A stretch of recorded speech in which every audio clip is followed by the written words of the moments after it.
Ils ont entendu m'entendre pour entendre l'exaspération de Jean Charest, à se faire dire, il faut en discuter encore, ça fait 20 ans qu'on en discute, on est tanné. Alors posons la question, mais pourquoi?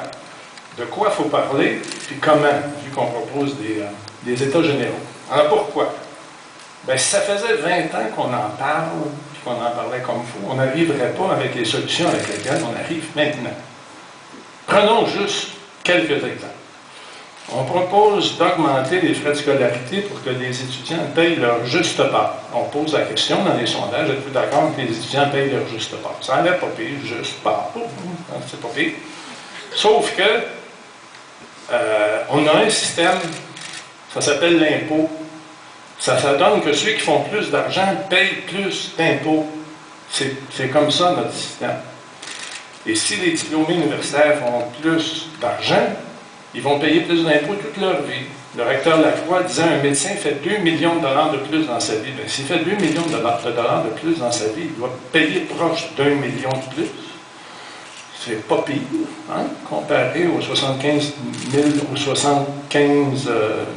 dollars qu'on lui demande de s'endetter. Donc, l'impôt, ça doit marcher. À moins qu'on dise que notre système d'impôt n'est pas équitable. Mais alors là, il faut changer la question. La question, ce n'est plus est-ce que les étudiants doivent payer leur juste part, c'est est-ce qu'on doit taxer les étudiants pour compenser pour l'inéquité de notre système fiscal. Ah bien là, la réponse, c'est plus pareil. Là, il faut y repenser. On a eu d'autres propositions. Les diplômés universitaires vont rembourser leurs frais de scolarité après avoir été diplômés. Donc, comme ils font plus d'argent, ils vont payer plus d'impôts. Sauf que, si on applique le raisonnement comme il faut, il y a des diplômés de technique au cégep qui font plus d'argent que certains diplômés universitaires. Ah bon, donc, alors, il va falloir augmenter les frais de scolarité au cégep aussi pour les techniques payantes. Ça commence à être compliqué. Mais ça se complique aussi. Parce qu'à ce moment-là, on est en train de dire qu'à salaire égal, supposer que quelqu'un a comparé quelqu'un qui a étudié à l'université et quelqu'un qui n'a pas étudié à l'université. Ils font un salaire égal. Ça veut dire que celui qui étudie va payer plus d'impôts. C'est une prime à la non-éducation. La game, ça devient, il faut étudier le moins possible pour faire le plus d'argent possible. C'est ça qu'on veut. Au moment où on dit qu'on a besoin de diplômés universitaires, non, ça n'a pas de bon sens. C'est comme si on était pressé d'être remboursé. Vous savez ce qui est arrivé à celui qui était pressé d'aller chercher les œufs de la poule aux œufs d'or? C'est ça qu'on a à faire. Un espèce de calcul d'épicier rapide. Il faut être remboursé vite. Mais voyons donc. On va être remboursé sur toute la vie. Les banques ont compris ça depuis longtemps. Les hypothèques, l'impôt, ça ressemble un peu. Hein? Bon. Ensuite, d'autres arguments. Ah, mais si on n'augmente pas les frais de scolarité, il va falloir augmenter les impôts. Bien, c'est absolument faux. Je vais vous poser la question, il y en a combien dans la salle ici qui ont senti leurs impôts baisser dans les 10 dernières années? Levez la main. Personne ne lève la main. Pourtant, regardez, on n'a pas besoin d'augmenter les impôts, il faut juste les baisser un peu moins, puis de toute façon, vous ne l'avez même pas senti, ça ne fait pas une grosse différence. Alors, selon les derniers chiffres du ministère des Finances de 2000 à 2010, les gouvernements canadiens ont réduit le revenu de 5,8% du PIB, ce qui équivaut à 94 milliards de dollars. On n'augmente pas les impôts, on les réduit juste un petit peu moins. Mettons, on les réduit de la moitié de ce qu'on les a réduits. Qu'est-ce qu'on a les moyens de se payer? Écoutez bien la liste.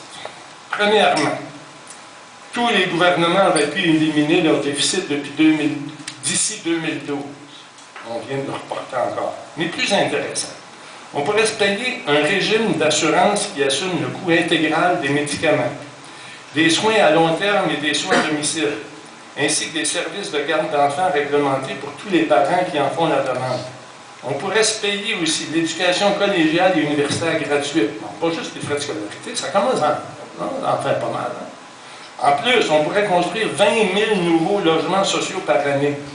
On pourrait aussi augmenter les prestations fiscales canadiennes pour enfants à 5 000 $ par enfant. Là, c'est pas moi qui le dis, je n'ai pas sorti ces chiffres-là de mon chapeau. ça vient de Michael Rachlis, qui est professeur agrégé à l'Université de Toronto, qui est analyste en matière de santé. Donc, non, on n'a pas besoin d'augmenter les impôts, il faut juste les réduire un petit peu moins. Il me semble que ça vaudrait la peine d'en parler. Mais supposons que maintenant on décide, non, on va continuer de réduire les impôts des particuliers, on ne touche pas aux impôts des particuliers. Bon, mon collègue a fait référence avant. Regardons donc du côté des entreprises. Le Québec est le champion canadien incontesté de l'aide aux entreprises. On donne au Québec 3,6 milliards d'aides aux entreprises, alors qu'en Ontario, c'est 1,6 milliard. Qu'est-ce qu'on a de pas correct? Ça nous coûte 2 fois plus cher. Non, il faut vraiment prendre le temps d'en discuter. C'est pour ça que ça prend des états généraux. Il faut savoir ce qu'on veut. Maintenant, de quoi on va discuter? On ne va pas certainement discuter seulement de frais de scolarité, on ne va pas certainement discuter seulement de prêts et bourses non plus. Je vais prendre la proposition de l'ancien recteur de l'Université de Montréal, Robert Lacroix, qu'il signe avec un autre professeur émérite de l'Université de Montréal, sociologue et professeur émérite, Louis Maheu. Voici ce qu'il propose qu'on discute. Ça fait écho. Premièrement, il propose qu'on crée un conseil de l'engagement et de l'enseignement et de la recherche universitaire pour faire des études sur le système universitaire québécois dans un contexte international et assurer une veille quant à sa qualité. Le système de financement des universités à l'heure actuelle, qui est un système de financement basé sur la tête de pipe, pousse pas les universités vers le haut, il pousse les universités vers le gros.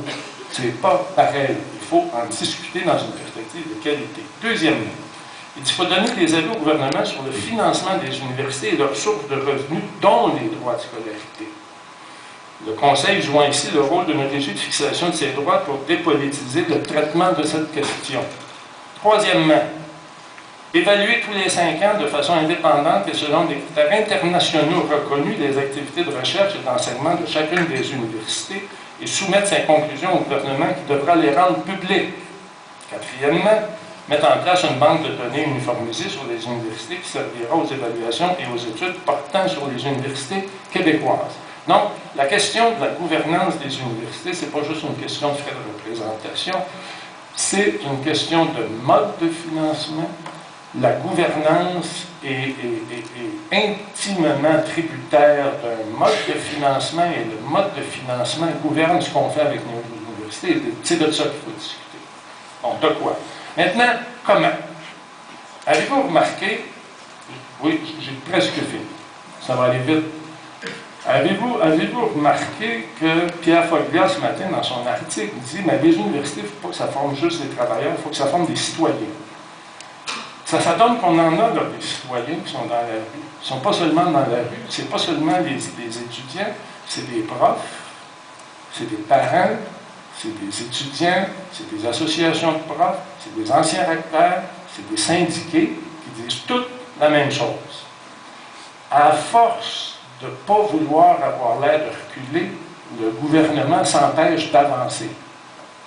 Puis la façon d'avancer, c'est d'ouvrir le dialogue.